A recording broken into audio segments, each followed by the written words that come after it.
మహేష్ బాబు గుంటూరు కారంతో చాలా ఫాస్ట్గా వచ్చేస్తున్నాడు. అదేవిధంగా ఎస్ఎస్ఎంబి 29 విత్ రాజమౌళి, దీని స్క్రిప్ట్ కూడా రెడీ అయిపోయిందని చెప్తున్నారు. అయితే దీనికి సంబంధించిన పూర్తి స్టోరీ ఏంటో ఇప్పుడు చూద్దాం. సార్ నమస్తే.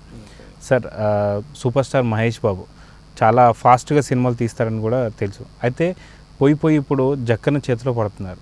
సో ఎంతకాలం చెక్కుతారనుకుంటున్నారు? అంటే RRR రిలీజ్ అయ్యి చాలా టైం పట్టింది. మధ్యలో ఈ ఆస్కార్ గోల్ అవుట్ వచ్చింది కదా, ఇక్కడ గ్యాప్ ఎక్కువ వచ్చేసింది. ఎప్పుడో స్టార్ట్ అవ్వాల్సిన సినిమా అసలు లాస్ట్ ఇయరే డిసెంబర్లో అప్పుడు స్టార్ట్ అయిపోద్దని చెప్పి అన్నారు, కానీ అది ఈ సమ్మర్లో అన్నారు. ఈ సమ్మర్ కూడా రిలీజ్ అవ్వలేదు. కాకపోతే తాజాగా విజేంద్ర ప్రసాద్ గారు 2 రోజుల క్రితం ప్రకటించారు, సినిమా స్క్రిప్ట్ వర్క్ దాదాపు పూర్తి అయిపోయింది, జూలైలో నేను వాళ్ళకి స్క్రిప్ట్ని హ్యాండ్ ఓవర్ చేసేస్తానని చెప్పి ఆయన ప్రకటించారు. అలాగే ఈ సినిమా ఎలా ఉండదో కూడా ఆయన చెప్పారు. Indiana Jones, Raiders of the Lost Ark, Spielberg సినిమాలో ఆ టైపులో ఉంటుంది ఈ సినిమా అని చెప్పారు. కాబట్టి సినిమాకి సంబంధించిన వరకు కొంత క్లూ ఇచ్చేసారు ఆయన. అలాగే దీనికి సీక్వెల్ కూడా ఉంటుంది, ఇది క్లైమాక్స్ ఎండ్ అవ్వదు అనే ఒక క్లూ కూడా ఇచ్చారు. కాబట్టి ఇది ఒక పార్ట్ కాదు, 2 పార్ట్లనే అనుకోవచ్చు. ఓకే. సో విజేంద్ర ప్రసాద్ గారు ఇచ్చే సినిమాకి సంబంధించిన స్టోరీస్ అన్నీ కూడా చాలా భారీ ఎత్తున ఉంటాయి. అయితే ఇప్పటిదాకా పాన్ ఇండియా లోపలనే జరిగినటువంటి స్టోరీలు అనుకోవాలి, కానీ ఎస్ఎస్ఎంబి 29 అంటే దాన్ని పాన్ వరల్డ్ సినిమా కింద చెప్తున్నారు ఇప్పుడు. సో పాన్ వరల్డ్ సినిమా అంటే ఖచ్చితంగా ప్రపంచంలో ప్రతి ఒక్కళ్ళు కూడా ఇన్వాల్వ్ అయ్యేటువంటి ఒక స్టోరీ కింద అనుకో. సో స్టోరీ అదే విధంగా ఉండేటట్టు ఉందా?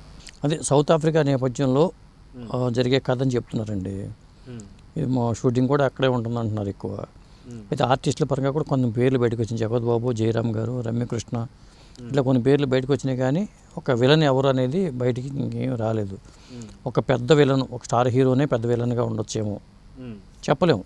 ఎందుకంటే ఈ మధ్యకాలంలో ఇప్పుడు ప్రాజెక్ట్ కేలో కమల్ హాసన్ గారు విలన్ అని చెప్పి అంటున్నారు. అది ఎప్పుడు సినిమా ఎప్పుడో స్టార్ట్ అయితే నేను కాకమని చెప్పారు. అవును.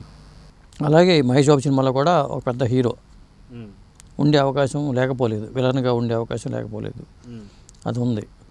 మరి ఈ సినిమాకు సంబంధించిన అప్డేట్స్ ఏంటంటే ఆగస్టు 9ని మహేష్ బాబు పుట్టినరోజు సందర్భంగా ప్రారంభోత్సవం జరుపుతారు అంటున్నారు. అది ఒక అప్డేట్ అదండి.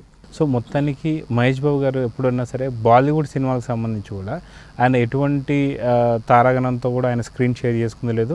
చాలాసార్లు గతంలో కూడా ఇంతకుముందు అడిగినప్పుడు కూడా నేను బాలీవుడ్కి వెళ్ళను, నేను ఓన్లీ ఇండియా మన తెలుగు సినిమాలు మాత్రమే చేసుకుంటానని చాలాసార్లు అన్నారు.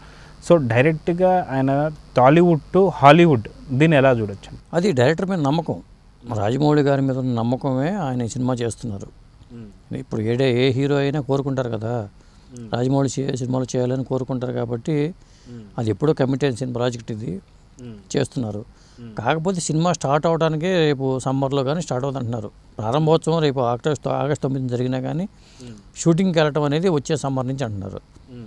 వచ్చే సమ్మర్ నుంచి షూటింగ్కి వెళ్తే మళ్ళీ కంప్లీట్ అవ్వడానికి రాజమౌళి సినిమా ముందు ప్రకటించినట్టుగా ఆ టైంకి రిలీజ్ అవుతుందని గ్యారెంటీ లేదు.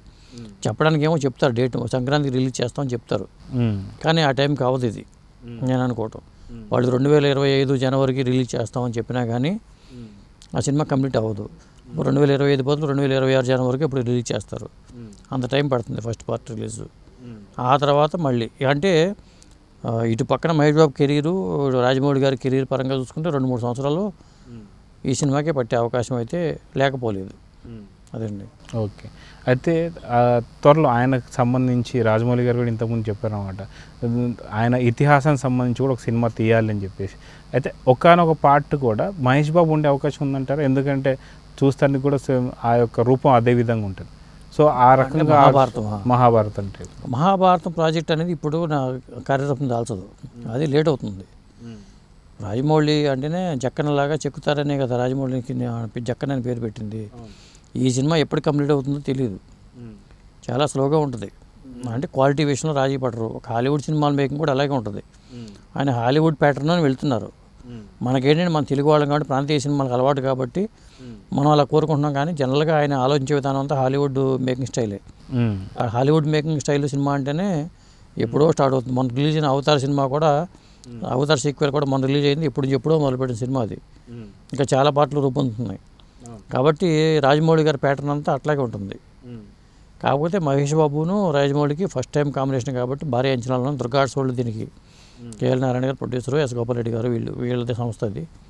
సంతోషం లాంటి క్షణం సంతోషం ఈ సినిమా చేసిన బ్యానర్కి కమిట్ అయ్యారు కాబట్టి ఆ బ్యానర్లో వస్తున్న సినిమాగా చెప్పొచ్చు. ఓకే. అయితే RRR సంబంధించి ఆస్కార్ అవార్డు అనుకున్న ఆనందంలో అక్కడ జేమ్స్ కెమెరాన్ కూడా రాజమౌళి గారిని కలిశారు. అయితే ఈ సందర్భంగా జస్ట్ పాన్ ఇండియా సినిమాకే RRRకే జేమ్స్ కెమెరాన్ గారు లాంటి కలిస్తే ఒకళ్ళు పాన్ వరల్డ్ సినిమా తీయబోతున్నారు SSMB 29తో. సో ఇది పెద్ద పబ్లిసిటీ ఇప్పటికే క్రియేట్ అయిపోయింది అనుకోవచ్చా? క్రియేట్ అయింది, కానీ ఇప్పటి నుంచి దీనికి వాళ్ళు పబ్లిసిటీకి వెళ్ళట్లా. అంటే star hero Mahesh Babu Rajamouli cinema అంటే అదే పబ్లిసిటీ, దీనికి వేరే పబ్లిసిటీ అవసరం లేదు. ఇప్పుడు మనం కూడా ఎవరు మనం చేయమని చెప్పట్లేదు, ఇట్లా చేసుకుంటూ వెళ్తూ ఉంటారు. షూటింగ్ దశలో ఉండగానే అనుకోకుండా పబ్లిసిటీ వచ్చేస్తుంది. పెద్దవాళ్ళు చేస్తున్న సినిమాలకు అన్నింటికీ అంతే అట్లాగే జరుగుద్ది. ఏదో కొత్త వాళ్ళు చిన్న సినిమాలు అనుకుంటే దాని గురించి ఎవరు మాట్లాడరు. వాళ్ళు బలవంతంగా సినిమా రిలీజ్కి నెల ముందు స్టార్ట్ చేసి ప్రమోషన్ వర్క్ స్టార్ట్ చేస్తారు, ఆ నెల రోజుల్లో కొడతారు. ఈ సినిమా అలా కాదు, 2-3 ఏళ్ళు పడుతుంది కాబట్టి ఇప్పటి నుంచి చేయరు, మనమే చేసుకుంటుంటాం అంతే. సినిమాకి మహేష్ బాబు సినిమా రాజమౌళి అంటేనే భారీ ప్రాజెక్టు, క్రేజీ ప్రాజెక్టు అదండి. ఓకే. సో మొత్తానికి సినిమాకి సంబంధించి ఎప్పుడు అవుతుందనే దాని మీద అయితే క్లారిటీ ఇప్పట్లో వచ్చే అవకాశం లేదంటారు? ఖచ్చితంగా లేదు. ఎందుకంటే ఎప్పుడో లాస్ట్ మనం ఈ సమ్మర్కి సెట్స్ మీదకి వెళ్తున్నారు, అవ్వలేదు. లాస్ట్ డిసెంబర్ అన్నది ఈ సమ్మర్ అన్నారు, అది అవ్వలేదు. కాబట్టి వచ్చే సమ్మర్కి ఖచ్చితంగా వెళ్ళే అవకాశం ఉంది. ఎందుకంటే సినిమాలు చేయాలి కదా, ప్రస్తుతం ఖాళీగా ఉన్నారు కాబట్టి దీని మీద దృష్టి పెడతారు.